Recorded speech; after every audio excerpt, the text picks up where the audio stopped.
Buenas tardes, queridos hermanos y hermanas, sean todos bienvenidos ante una palabra de Dios. En esta ocasión los invito a detenernos frente a una palabra que está en el libro de Lucas, en el capítulo 18, versículo 31. Dice: tomando Jesús a los 12, les dijo: He aquí subimos a Jerusalén, y se cumplirán todas las cosas escritas por los profetas acerca del Hijo del Hombre. Amados hermanos y hermanas, aunque parezca prematuro, hoy se inicia el tiempo de pasión, ese tiempo de 40 días previo a la Pascua, ese día que el Señor manifiesta su gloria. Y en este pasaje que hemos leído, invita a sus discípulos a seguirlo y les anticipa todo lo que en ese camino ocurrirá. Que, por cierto, no es nada agradable lo que acontecerá en ese camino que el Señor describe, pero la peor parte la asumirá Él con su propia vida. Lo interesante de este camino no es el sufrimiento al que Él se va a someter, sino el final, que es la resurrección. Queridos hermanos, nosotros, como cristianos nuevoapostólicos, creemos en el Señor Jesucristo, quien nos ha invitado a transitar el camino hacia la primera resurrección.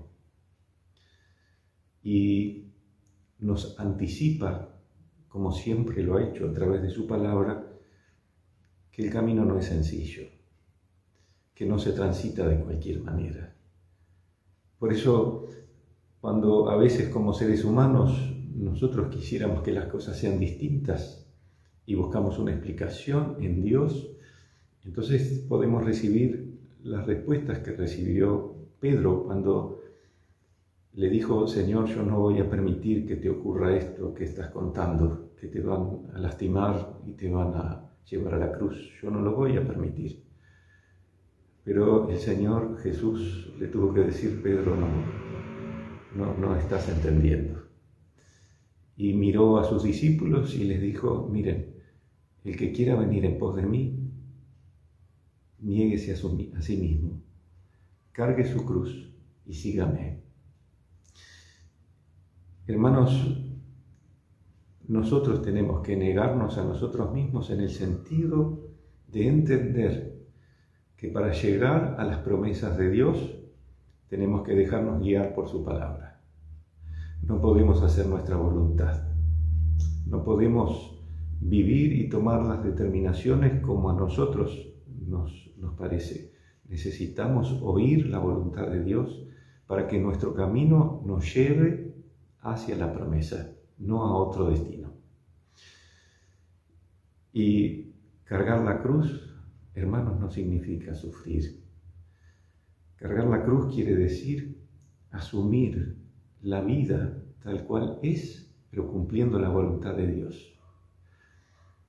A veces quisiéramos que las cosas sean distintas, pero tenemos que sobrellevar el mal. Tenemos que resistir a la tentación y tenemos que vencer al pecado. Y esto es llevar la cruz. Es llevar la voluntad de Dios en nuestra vida, pese a lo que la vida nos impone.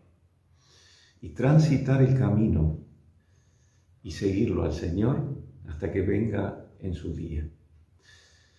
Necesitamos para esto ver a Cristo como el Hijo de Dios.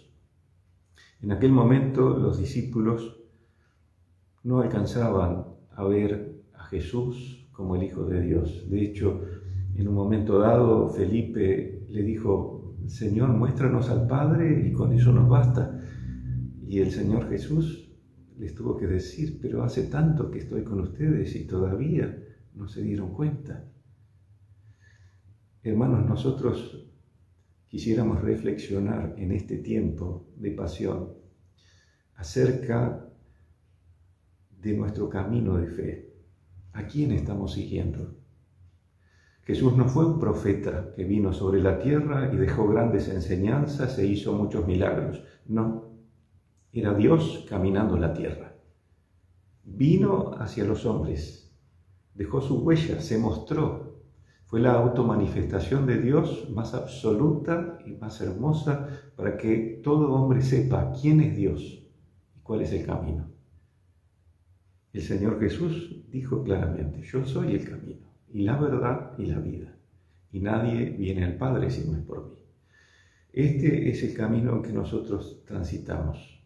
Así como fue difícil para los discípulos seguir al Señor en ese camino de ascenso hacia Jerusalén, donde iba a ocurrir todo lo que conocemos por la historia, también nosotros hoy seguimos nuestro camino de fe siguiendo al Señor, cargando nuestra cruz, no renegando de ella. Porque, hermanos, las circunstancias que tenemos que soportar en el camino de la vida, las soportamos creyendo o no creyendo en Dios. Pero queremos asumir la voluntad de Dios en nuestra vida.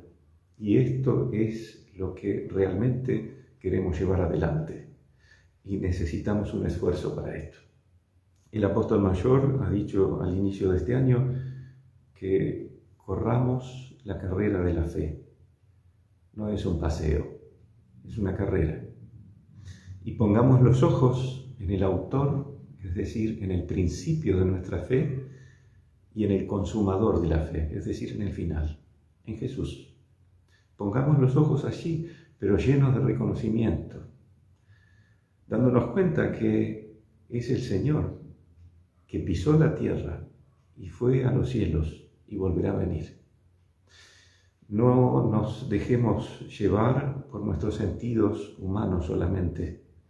Cuando seguimos leyendo la Escritura, en los versículos siguientes, habla de un ciego llamado Bartimeo, que mendigaba, y cuando escuchó que Jesús pasaba por ahí, entonces empezó a gritarle: Señor, ten misericordia de mí. Y Jesús hizo el milagro, le devolvió la vista. Lo importante de este hecho es que un ciego, alguien que no podía ver, reconoció al Señor. No solo en su naturaleza divina, en su omnipotencia, sino en su humanidad, porque sintió que venía caminando con los discípulos. Queridos hermanos, no nos quedemos con la historia de un hombre que transitó la vida como nosotros y dejó grandes enseñanzas y ofreció su vida en la cruz. No. Visualicemos que Dios vino a poner su vida por nosotros, para que no tengamos que sufrir. Porque el pecado, hermanos, es el sufrimiento del hombre.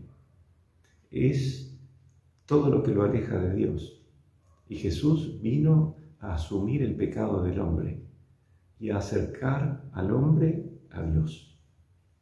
Por eso, en este tiempo de pasión en el que recorremos el camino a la Jerusalén celestial, en este caso, quisiéramos colocar los ojos en el Señor Jesús, mirar su ejemplo, esforzarnos y seguirle fielmente, y no detenernos ante las circunstancias y las cosas que la vida nos va presentando, porque el camino culmina cuando venga el Señor, no antes. El llevar la cruz, hermanos, es un esfuerzo que tenemos que hacer, obrando la voluntad de Dios cada día, pero para alcanzar la meta. No tiene como fin último cargar con las circunstancias o esforzarnos en obrar la voluntad de Dios. El fin de todas las cosas es que el Señor nos lleve a su lado. Quisiéramos entonces, como tantas veces escuchamos, que cuando el Señor venga nos reconozca como sus hijos y nos acepte. Les deseamos lo mejor, que la bendición de Dios los alcance, y con los saludos de nuestros apóstoles, el apóstol de distrito, les decimos hasta cada oración.